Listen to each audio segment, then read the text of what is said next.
கடந்த காலத்துலலாம் ஒரு தேர்தல் காலத்துல ஒரு கட்சியோ இல்ல ஒரு வேட்பாளரையோ நம்ம அறிமுகப்படுத்தணும், விளம்பரம் படுத்தணும்னா சுவரொட்டி சின்னத்தை வீதி வீதியாக சென்று தெரு தெருவா சென்று கன்னத்தை, அதாவது கட்சியை வெளிப்படுத்துறது, அந்த கட்சியோட சின்னம் என்ன, அந்த வேட்பாளருடைய அறிமுகம், இது எல்லாத்தையுமே அந்த மாதிரி பண்ணியிருந்தாங்க. காலப்போக்குல தொலைக்காட்சியில பண்ண ஆரம்பிச்சாங்க.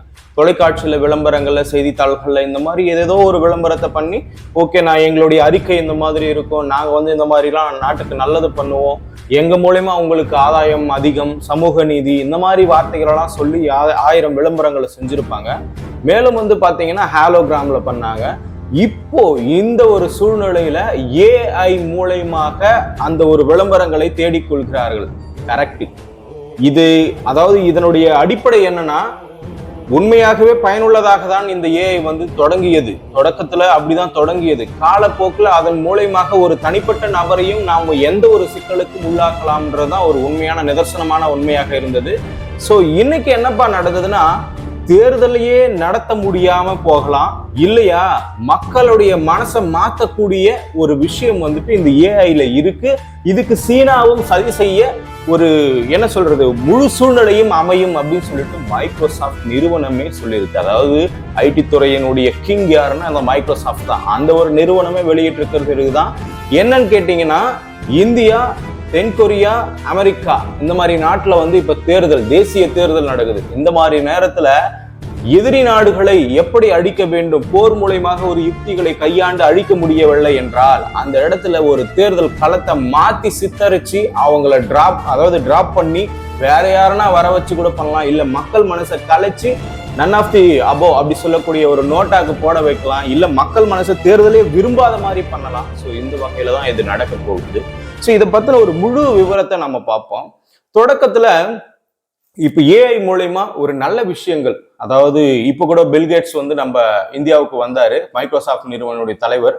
அப்போ அவர்கிட்ட கேட்கும்போது பிரதமர் மோடி அவர்களும் பில்கேட்ஸ் அவர்களும் உரையாடல்ல பாத்தீங்கன்னா, இந்த மாதிரி ஏஐ மூலயமா வேளாண்மை துறையில என்ன ஒரு மாற்றத்தை கொண்டு வரலாம், பெண்களுடைய வளர்ச்சிக்கு எப்பேற்பட்ட ஒரு உதவியாக இருக்கும், சமூக மேம்பாட்டுக்கு எந்த மாதிரி ஒரு உதவும், ஸோ இந்த மாதிரி விஷயங்கள் எல்லாம் கலந்துரையாடல் செய்து ஸோ அதை பற்றின ஒரு விஷயம் தான் பேசினாங்க. ஓகே, இது ஒரு டெவலப்மெண்ட். அதுக்காக அந்த ஏஐ தொழில்நுட்பத்தை பயன்படுத்துவது எந்த ஒரு தவறும் கிடையாது. அதன் மூலயமாக நல்லதும் நடக்கும். ஃபார் எக்ஸாம்பிளுக்கு இப்ப கெஜ்ரிவால் அவர்கள் சிறையில் இருக்கிறார். அதாவது டெல்லி முதல்வர் அரவிந்த் கெஜ்ரிவால் அவர்கள் சிறையில் இருக்கிறார். சமூகத்தினுடைய நலனுக்காக நான் பாடுபடுவேன் அப்படின்னு சொல்லக்கூடிய ஒரு வாய்ஸ் குளோனிங் கெஜ்ரிவால் மாதிரி பேசி இன்னைக்கு தேர்தல் பிரச்சாரத்துல வெளியிட்டு இருக்கிறாங்க. இது என்னன்னா நல்ல முறையில தான் போயிட்டு இருக்கு. அதாவது யாரையும் குறை கூறாமல் அந்த குளோனிங், வாய்ஸ் குளோனிங்ல யாரையும் குறை கூறாம தன்னுடைய நிலைப்பாட்டை மட்டும் அவர் தெரிவித்திருக்கிறார். இது ஓகேங்க.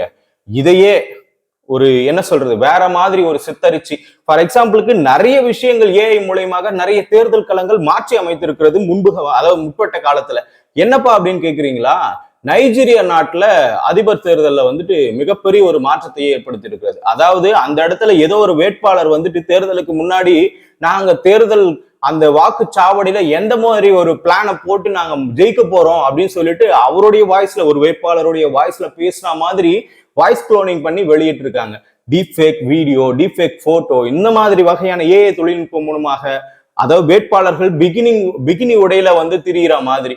இது எங்கப்பா நடந்ததுன்னு கேக்குறீங்களா? பங்களாதேஷ்ல ஒரு எதிர்கட்சி அணி ரூமி பர்ஹானா அப்படின்னு சொல்லக்கூடியவங்க பிக்னி உடையில இருக்கிற மாதிரி ஒரு டீப் ஃபேக் போட்டோ வெளியிட்டு இருக்காங்க.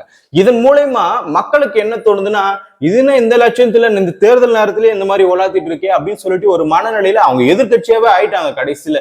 சோ தோல்விக்கு இந்த ஏஐ முக்கிய ஒரு காரணமாகவும் இருக்கிறது. இதே மாதிரி பாத்தீங்கன்னா ஜோ பைடன் 2024 ஜனவரியில ஹாம்ஷயர் அப்படின்னு சொல்லக்கூடிய ஒரு பகுதியில ஒரு தேர்தல் நடந்திருக்கு. அந்த தேர்தலுக்கு யாரும் வாக்களிக்க கூடாதுன்னு ஜோ பைடன் சொன்னாராம். அது என்னன்னு தெரியுமா?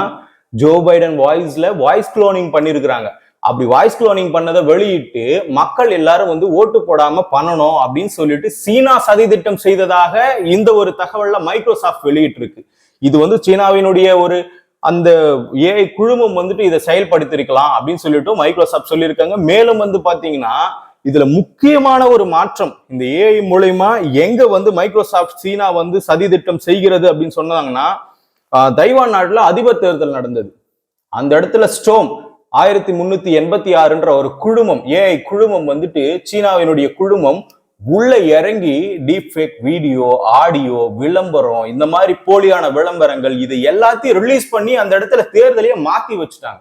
சோ இதனாலதான் வந்து மைக்ரோசாஃப்ட் நிறுவனம் என்ன சொன்னதுன்னா, சீனா சதி திட்டம் தீட்டுகிறது, இந்தியாவை நேரடியாக தோற்கடிக்க முடியாமல் அட்லீஸ்ட் இந்த தேர்தல் காலத்துல எதனா ஒரு மாற்றத்தை உண்டு பண்ணி இவங்களை தோற்கடிக்கணும், இதுதான் வந்து முழுக்க எண்ணமாக இருக்கிறது அப்படின்னு சொல்றாங்க.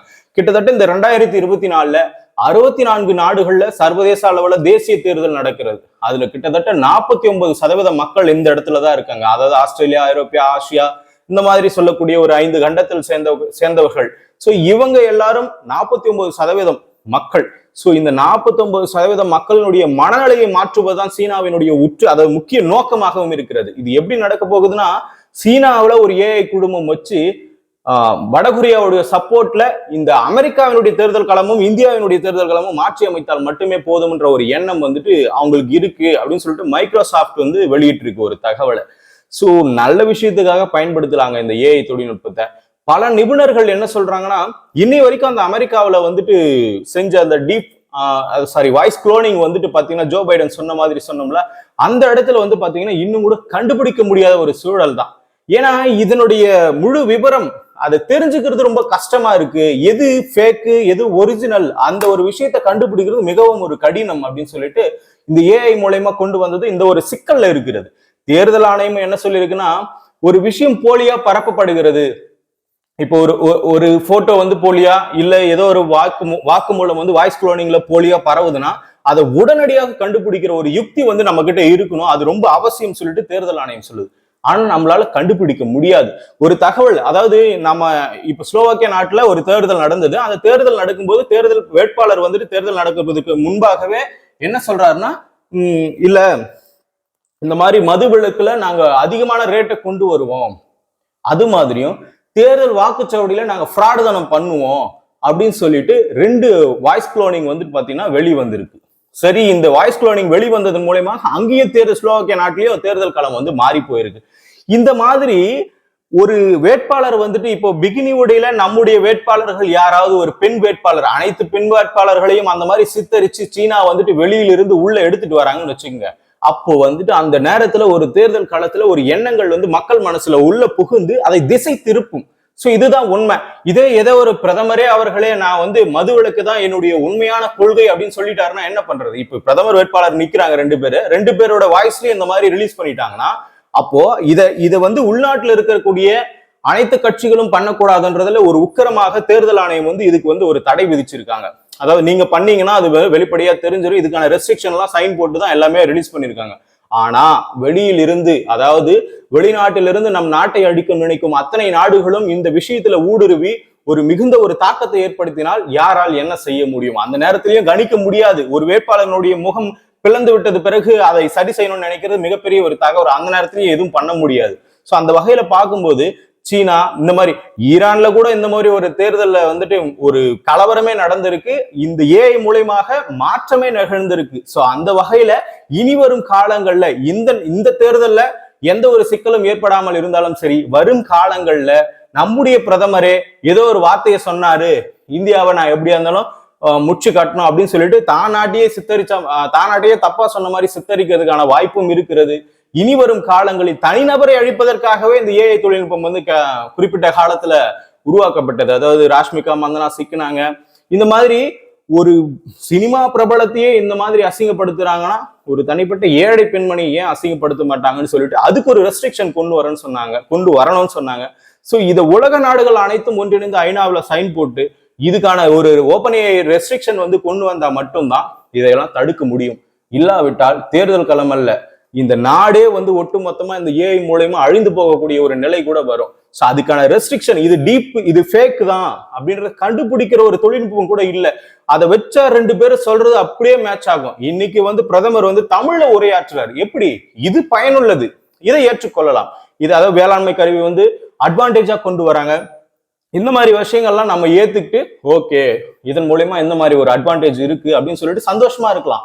ஆனால் வாழ்க்கையை மாற்றக்கூடிய எல்லா நிலைமையும் இந்த ஏஐல இருக்கும்போது அந்த கெட்ட விஷயங்களால நமக்கு எவ்வளவு பெரிய அமானுஷயங்கள்லாம் நடக்கும். வாழ்க்கையில நாளைக்கு தற்கொலை செய்து கொள்ளும் அளவிற்கும் போகலாம்.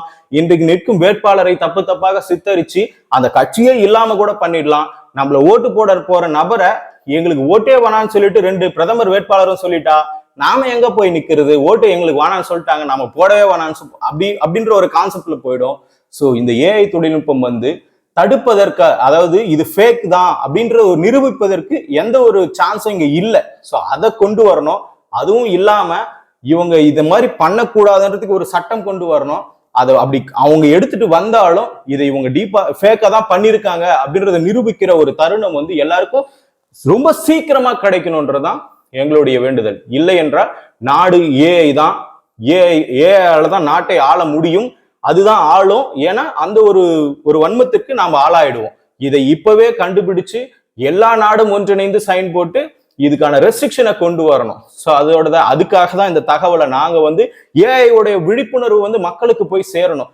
இதன் மூலயமா பண்ணிருக்கலாமோ அப்படின்னு சொல்லக்கூடிய ஒரு மக்களுடைய எண்ணம் வந்து அவங்களா ஒரு உணர்ற அளவுக்கு கவர்மெண்ட்டும் இதனுடைய விழிப்புணர்வை ஏற்படுத்திக்கிட்டே இருக்கணும் மக்களுக்கு.